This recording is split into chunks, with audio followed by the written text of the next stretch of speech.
बिहार में शिक्षा कैसे सुधारा जा सकता है, हम लोग इसके लिए दो बात कह रहे हैं। एक कि जो स्कैंडिनेवियन कंट्रीज ने बताया सिखाया, rather than taking school to every village you need to take children to good school. मतलब अभी जो व्यवस्था है इसमें सरकार की पॉलिसी है कि हर गांव में, हर पंचायत में, हर प्रखंड में स्कूल खोलो। नतीजा क्या हुआ? आप 60,000 करोड़ रुपया हर साल खर्च करते हैं और जो आपने व्यवस्था बनाई है इसमें जहां बिल्डिंग है वहां टीचर नहीं है, जहां टीचर है वहां बिल्डिंग नहीं है, जहां दोनों है वहां बच्चे नहीं है और जहां तीनों है वहां पढ़ाई नहीं है। कुछ लोगों को लगता है कि बिहार में शिक्षा व्यवस्था इसलिए खराब है कि यहां पर स्कूल में खिचड़ी बंट रहा है। यह बिल्कुल आपकी गलत भावना है। स्कूल में खिचड़ी बंटने से अगर शिक्षा व्यवस्था खराब होता तो भाई 6वीं क्लास के ऊपर के स्कूलों में खिचड़ी नहीं बंटती है, वहां पर पढ़ाई क्यों नहीं हो रहा है?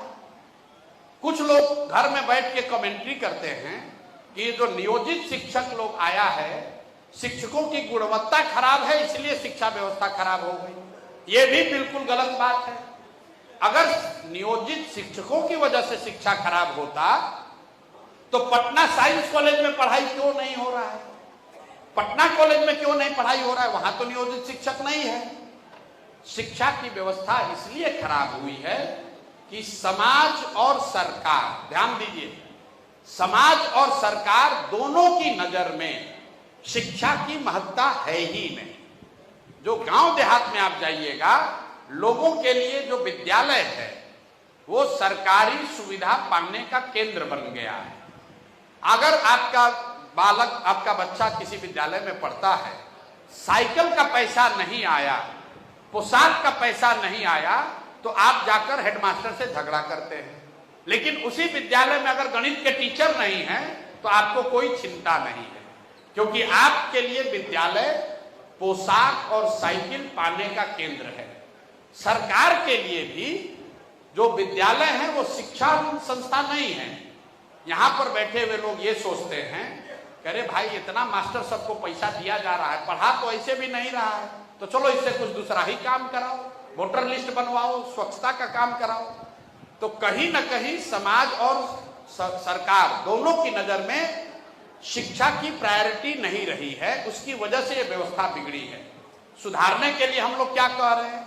दो बात। एक तो जो पूरे बिहार का आप अध्ययन करेंगे तो आपको पता चलेगा कि हर प्रखंड में अगर 5 अच्छे विद्यालय बना दिए जाएं, हर प्रखंड में अगर 5 अच्छे विद्यालय बना दिए जाएं और लोगों को स्कूल बस की सुविधा दे दी जाए, तो कोई ऐसा विद्यार्थी नहीं है जो 20 मिनट के अंदर अपने घर से उस विद्यालय तक न पहुंच जाए। शहरों में आप इसको देख भी रहे हैं, पूरा सुन लीजिए तब ताली बजाइएगा। आप शहरों में देखते हैं कि आपके घर के बगल में स्कूल अच्छा नहीं है, स्कूल बाईपास पे अच्छा है, लेकिन आप स्कूल बस से अपने बच्चे को भेजते हैं, गाड़ी से भेजते हैं। तो हम लोग क्या कह रहे हैं कि बिहार में हर साल प्रखंड के स्तर पर एक विद्यालय को चुना जाए और उसको नेतरहाट के स्तर का विद्यालय अपग्रेड किया जाए। नेतरहाट हम क्यों कह रहे हैं? नेतरहाट कोई मॉडल नहीं है, एक रेफरेंस है, क्योंकि बिहार झारखंड में सरकारी व्यवस्था के तहत चलने वाला ये सबसे अच्छा विद्यालय था। वहां एक विद्यालय से 1500 से ज्यादा IAS IPS ब्यूरोक्रेट्स बने, एक विद्यालय से, और ज्यादातर छात्र निम्न या मध्यम आर्थिक परिवारों से आए हुए थे। तो हम लोग का लक्ष्य यह है कि बिहार में हर प्रखंड में हर साल कम से कम एक नेतरहाट के स्तर का विद्यालय बनाया जाए। एक क्यों, दो क्यों नहीं? इसलिए कि अगर बिहार के हर प्रखंड में आपको एक विद्यालय बनाना हो नेतरहाट के स्तर का, तो करीब करीब 15 से 17,000 करोड़ रुपए का खर्च आएगा। उतना ही पैसा हम लोग एक साल में इकट्ठा कर सकते हैं। लेकिन अगर 5 वर्ष तक हर साल आप एक एक विद्यालय भी बनाएंगे तो हर प्रखंड में 5 नेतरहाट के स्तर के विद्यालय बन जाएंगे। तो पहला काम तो हम लोग ये कह रहे हैं कि अगले 10 वर्ष में बिहार को अगर ज्ञान की भूमि बनाना है तो हर साल प्रखंड के स्तर पर एक विश्व स्तरीय विद्यालय बनाया जाए। अब आप पूछिएगा कि भाई 10 वर्ष आप बनाने में लगाइएगा तो जो बच्चे अभी पढ़ रहे हैं उनका क्या होगा। उसके लिए जनसुराज ने ये कहा कि जब तक सरकारी विद्यालय आपके इलाके में नहीं सुधरता है तब तक आपके पास ये सुविधा है कि आप अपने बच्चे को प्राइवेट स्कूल में भेजिए और उसका फीस सरकार की ओर से दिया जाएगा। अब कुछ जो शिक्षाविद हैं वो कहते हैं भैया ये तो सब प्राइवेटे में जाएगा। बिल्कुल नहीं जाएगा।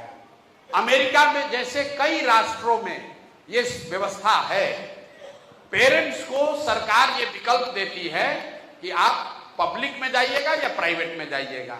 आप अपना एग्जाम्पल ले लीजिए। अगर कोई आपसे पूछे कि आपका बच्चा साइंस कॉलेज में पढ़ेगा कि एमएटी में सरकार फीस देगी वहां पढ़ाइएगा, तो आप लोग क्या कहिएगा? क्या नहीं भैया साइंस कॉलेज में पढ़ाइए। अगर आपको कोई कहे कि पीएमसीएच से आपका लड़का मेडिकल करेगा और अगर नहीं करेगा तो रमैया में सरकार डोनेशन देके पढ़ाएगी, तो आप क्या कहिएगा? नहीं भाई हमारा लड़का पीएमसीएच में होना चाहिए।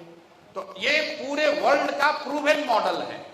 अगर सरकारी विद्यालय अच्छा हो तो लोग प्राइवेट में नहीं जाएंगे, लेकिन अगर प्राइवेट में जाए भी तो हम लोग का जो आकलन है कि जो 60,000 करोड़ रुपया अभी खर्च हो रहा है शिक्षा में, उसको अगर 3 हिस्से में बांट दिया जाए तो करीब 15,000 करोड़ रुपया हम लोग खर्च करना चाहते हैं सिलेक्ट 550 विद्यालयों को अपग्रेड करने के लिए। 15,000 करोड़ रुपया हम लोग खर्च करना चाहते हैं उन विद्यार्थियों को फीस देने के लिए जिनके गार्जियन ऑप्ट करेंगे प्राइवेट में जाने के लिए, और जो बाकी का बच जाएगा 30,000 करोड़ वो अभी की व्यवस्था को चलाने के लिए, इसको बेहतर करने के लिए इस्तेमाल किया जाएगा।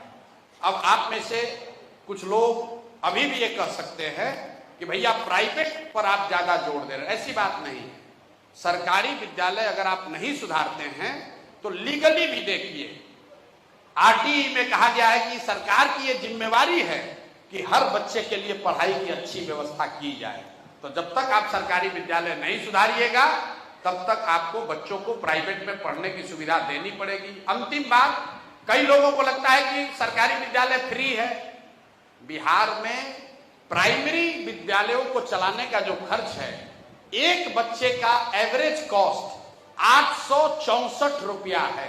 याद कर लीजिए, महीने का 864 रुपया प्रति छात्र सरकार खर्च कर रही है उस विद्यालय को चलाने में जहां भैंस गाय बकरी भी नहीं बैठ रहा। और सामान्य फीस क्या है प्राइवेट स्कूलों का गांव में? 400 रुपया, 300 रुपया। अच्छे से अच्छे अंग्रेजी विद्यालय में अगर आप अपने बच्चे को गांव में, यहां पटना में नहीं, एडमिशन कराइएगा तो एवरेज 400 रुपया 500 रुपया में लोग पढ़ाने के लिए तैयार हैं।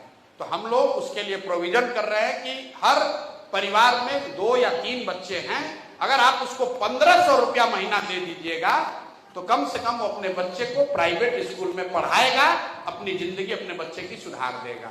ये मॉडल हम लोग बिहार में लागू करना चाहते हैं।